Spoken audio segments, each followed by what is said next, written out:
These landscapes were created by an ambitious young man who wanted more than anything to be a famous artist. He went to Vienna to fulfill his dream and applied to the prestigious Academy of Fine Arts, but was rejected twice.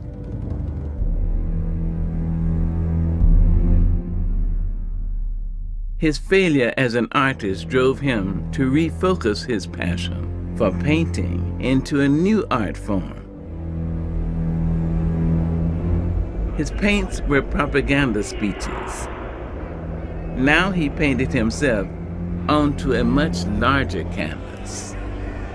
With Hitler's rise to power, he transformed his obsession with art towards the creation of destruction. His first victims were the artists he once tried so to emulate. Art was confiscated, books were burned, and museums were shut forever. This first assault against the artists drove Hitler to cleanse Europe of all those he believed to be degenerates. Now, instead of capturing beautiful landscapes, Hitler captured people.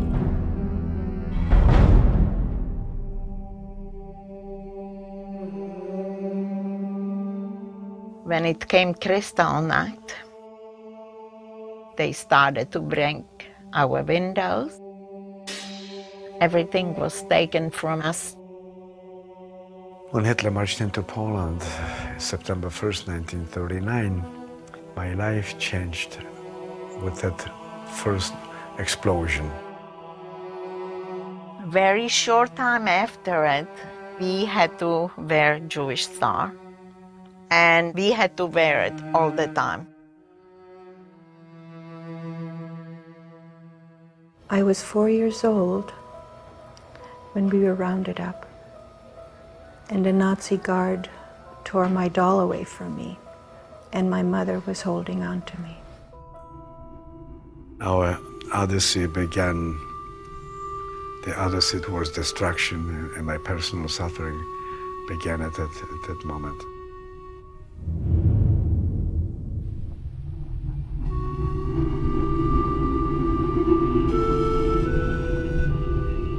Hitler's raw cruelty unleashed a new genre of artists who documented the horror chambers. They were the defiant witnesses. They refused to go quietly and had the courage to see what they would see. They fought back with the only weapons they had: paintbrushes, charcoal, and pencils. For an artist, it is impossible not to create, testifying to the strength of the human spirit. You wanted to tell this story through this book, Daddy, didn't you? Yes. That's how he saw it in his mind when he drew it. You didn't talk about these things, not even with the children.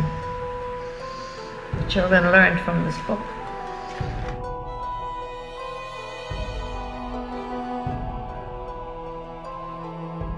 I came to Theresienstadt very early in February 1942 with my family, and I was 11 years old. We knew that something will happen when we stepped into the entrance to Theresienstadt, what is a fortress. They started to separate us, and I was with my mother, and my grandmother went a different way. My uncles went different way. We were separated into different barracks. Theresienstadt, known as Terezin, was originally a garrison town designed for 4,000 people. During the war, it became a ghetto where 140,000 captured Jews were herded. Suddenly a child was taken away from the normal way of life. Suddenly we are different, we are Jews, we have to be eliminated. You have not any more a home, you don't have any more parents which take care for you.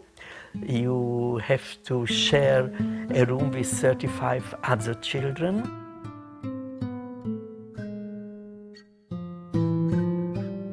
We got one small mattress and each person had 70 centimeters to so-called Lebensraum, a place to live. So the one luggage that we had was behind our head and we used it almost like a headboard. About that time, we were already about 15,000 children in Terezin. So they opened up the children's home and I was in one of the Czech children's home, L410.